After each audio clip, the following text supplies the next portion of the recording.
Is Teofimo Lopez the best boxer at 140? The super lightweight division went from stacked to crap in like 6 months. At one point, we had Devin Haney, Isaac Cruz, Teofimo Lopez, and Subriel Matias as the champions, with Ryan Garcia, Josh Taylor, Regis Prograis, Jack Catterall, Ismael Barroso, and Rolly Romero as the contenders. Now, after Devin Haney losing his belt, gaining it back, and then becoming the champion in recess, on top of Ryan Garcia being suspended, and Matias getting upset, the whole division changed up quick. Ever since Teo beat Josh Taylor last year to win the WBO when their ring titles, I've been saying that he could beat anybody at 140. He defended those titles earlier this year against Jermaine Ortiz by a boring unanimous decision. But after all this fast change we've seen at 140, I honestly started to say that he was the best. I was confident that he could beat Haney, Garcia, Cruz, Matias, Pyro, and even Gervonta Davis. Then he just defeated Steve Claggett this past Saturday in a more exciting fight, but still an unimpressive performance. And now, I'm not so confident in that. But at the end of the day, I still look at the current 140-pound division.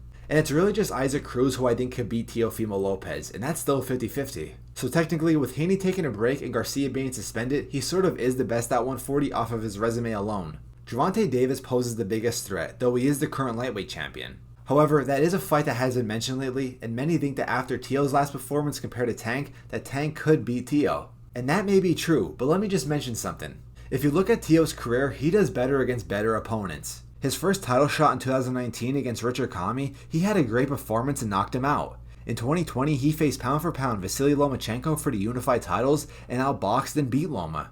But then he gets upset against an unknown George Kambosos the following year, a fighter that Teo clearly looked down upon and underestimated. He stops Pedro Campa the next year, then has an embarrassing performance against Sandor Martin despite still winning by a split decision. We started to think that Teo peaked. But then he faces the former undisputed super lightweight champion, Josh Taylor, and Teo put on a clinic and beat Taylor by an easy decision. So my point is, don't let Teo's performances against lower tier boxers cloud your judgment. Because after seeing what he does against better fighters, especially as the underdog, we could see Teo have these amazing performances against Haney, Garcia, Cruz, and even Davis. Teo's fighting style changes from fight to fight. Some fights he's aggressive, like against Loma, Comey, and of course Josh Taylor. But then he's a bit hesitant, like we see him with Claggett. He was actually fighting on the ropes the whole fight, Teo was. Basically counter-punching, which he's actually really good at, but still fighting on the ropes, fighting off his back foot. Claggett was walking him down the whole time. That's why I was saying it was actually weak on Teo's part, because that shouldn't have happened. Every once in a while, Teo would land the good, powerful counter-punches like great uppercuts and hooks, and that's what made him win, because Teo, won off just landing the more powerful shots. But fighting off the back foot, fighting off the ropes is not the best. You can't be doing that, especially against guys like Gervonta Davis, Ryan Garcia. He could do that against Haney because Haney doesn't have the power. I think Teo could beat Haney regardless. But even against Isaac Cruz is going to walk you down. Fighting off those back ropes is not the smart way to go. So, like I said, Teo's style changes from fight to fight. It goes back to me saying that he does good against the better opponents. Maybe he'll realize, when he's facing a guy like Lomachenko and Taylor, those types of guys that he did when he had those great performances against, compare that to Tank. If he faces Tank, maybe he won't fight off the ropes. Maybe he'll try to pressure Tank. Maybe he'll try to keep the fight in the middle of the ring. Maybe the same thing will happen with Garcia.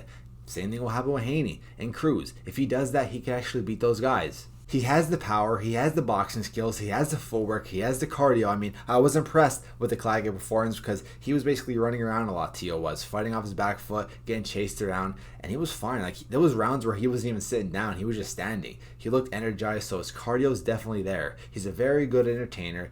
He doesn't get promoted much by Top Rank, but his style is good. He brings in the viewers when he could already, when he actually gets promoted. We coming out to a pretty good dance yesterday, dancing to Michael Jackson, came off to a pretty good ring walk. So he has the talent, he has the personality for it. I really like Teo. I really like him in the sport of boxing, but he needs to fix on some things and he needs to get promoted more also. So to wrap it up, in the current 140-pound division, he technically is the best off his resume alone. But his performances against the lower tier boxers make us question, could he hang with the best? But let's just not ignore his great performances against those higher tier boxers. Let me know what you guys think down below in the comments. Is Teo the best at 140? Hopefully you guys enjoyed, and like always, make sure to subscribe, like, and comment. I'm out, guys. Peace.